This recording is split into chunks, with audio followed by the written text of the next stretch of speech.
আমরা 2018 সালে কোটা সংস্কার আন্দোলন করেছিলাম। তখন মাননীয় প্রধানমন্ত্রী সংসদে বলেছিলেন বাংলাদেশের প্রথম ও দ্বিতীয় শ্রেণীর চাকরিতে কোনো কোটা থাকবে না, এবং তার সেই কথার ভিত্তিতে একটি পরিপত্র জারির মাধ্যমে বাংলাদেশ থেকে প্রথম ও দ্বিতীয় শ্রেণীর সকল কোটা দূর করা হয়। কিন্তু 2024 সালের 5 জুন মহামান্য হাইকোর্ট সেই পরিপত্রটিকে অবৈধ ঘোষণা করে। সবচেয়ে বড় কথা হচ্ছে, আমাদেরকে বলা হচ্ছে যে আমরা কেন হাইকোর্টের এই রায় মেনে নিয়ে কেন আমরা পড়ার টেবিলে ফিরে যাচ্ছি না। আমরা 3টি জায়গা থেকে এই কথাটির সাথে দ্বিমত পোষণ করি।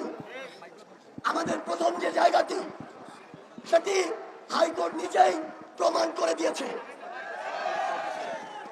হাইকোর্ট যখন সেই পরিপত্রটিকে 2024 সালে এসে অবৈধ ঘোষণা করতে পারে, তার মানে ওই পরিপত্রটিতে অবশ্যই কোনো ত্রুটি আছে।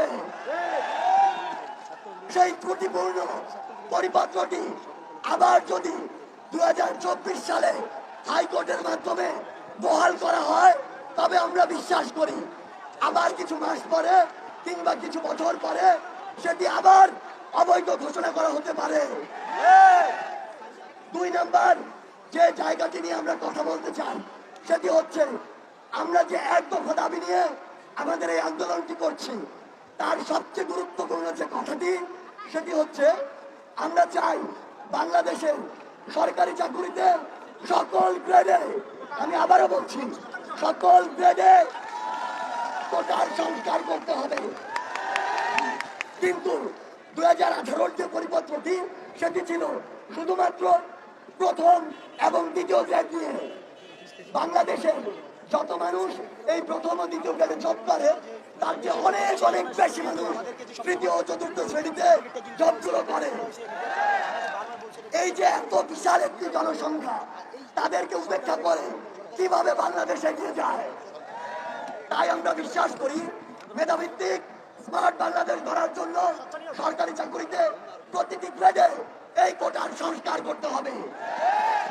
3 নম্বর যে জায়গাটির কারণে আমরা আজকে রাজপথে রয়েছি, সেটি হচ্ছে 2018 সালের সেই পরিপত্রটিতে কোনো কোটা নেই।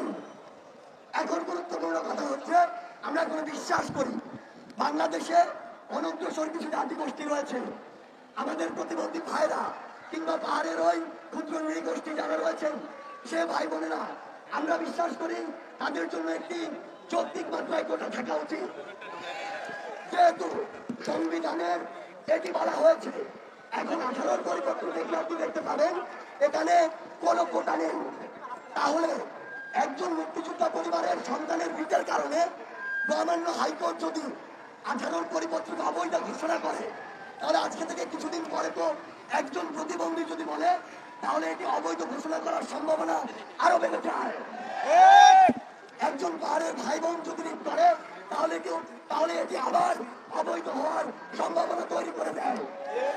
তাই আমাদের জায়গা থেকে স্পষ্ট কথা হচ্ছে, আমরা বাংলাদেশের ছাত্র সমাজ আর এই পরিপত্র খেলা চাই না। আমরা আর এই বৈধ অবৈধ খেলা চাই না। বাংলাদেশের ছাত্র সমাজের কাছে, বাংলাদেশের ছাত্র সমাজের থেকে আমাদের একটি দাবি, আমাদের আইনসভাতে কোটার যৌক্তিক সংস্কার করে বাংলাদেশ থেকে কোটা সমস্যাকে চিরদিনের জন্য দাফন